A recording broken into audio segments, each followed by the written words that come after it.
আজ সকাল থেকে মনটা একটু খারাপ, কারণ বাড়ি ফিরতে হবে। যতই ঝড় বৃষ্টি তুফান যা কিছু আসুক, আজ আমাদের বেরোতেই হবে। তাই সকাল সকাল উঠে দুজনে আবার সেই লেমন টি আর বিস্কিট খেয়ে নিলাম, তারপর ম্যাগি। আজকের ম্যাগিটা কিন্তু সুপি ছিল না।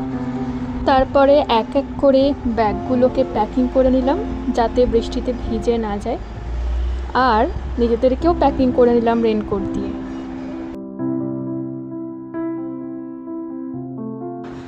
এটা হচ্ছে কার্শিয়াংয়ের সেই জায়গা যেখানে আসার সময় ছবি তুলেছিলাম, ভিডিও করেছিলাম।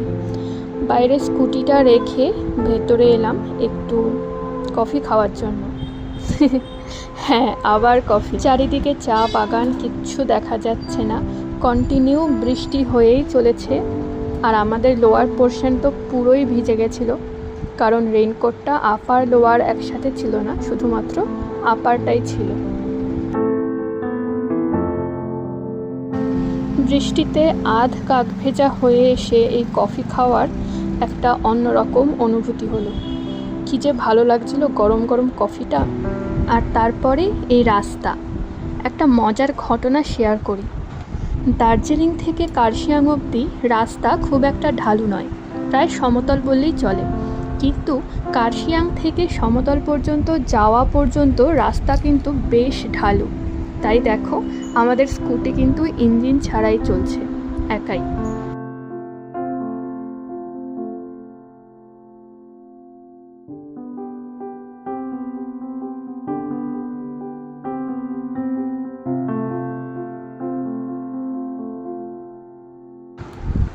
শিলিগুড়ির এই কল্পতরু পাইস হোটেল থেকে আমরা লাঞ্চ করেছিলাম। খাবারের টেস্ট একদম ঘরোয়া হলেও দামটা কিন্তু অনেকটাই বেশি ছিল। এই আমাদের পুরো দার্জিলিং ট্যুরের সঙ্গী। এখন ওকে ফেরত দেওয়ার সময়।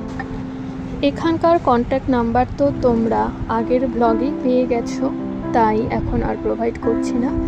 এই সমস্ত বাইক, এগুলো সবাই এখন পাহাড় ঘুরে এখানে এসে দাঁড়িয়েছে।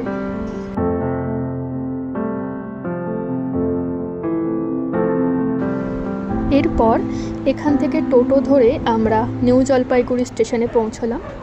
আমাদের ট্রেন নিউ জলপাইগুড়ি স্টেশন থেকে বিকেল 5টা বেজে 40 মিনিটে, উত্তরবঙ্গ এক্সপ্রেস।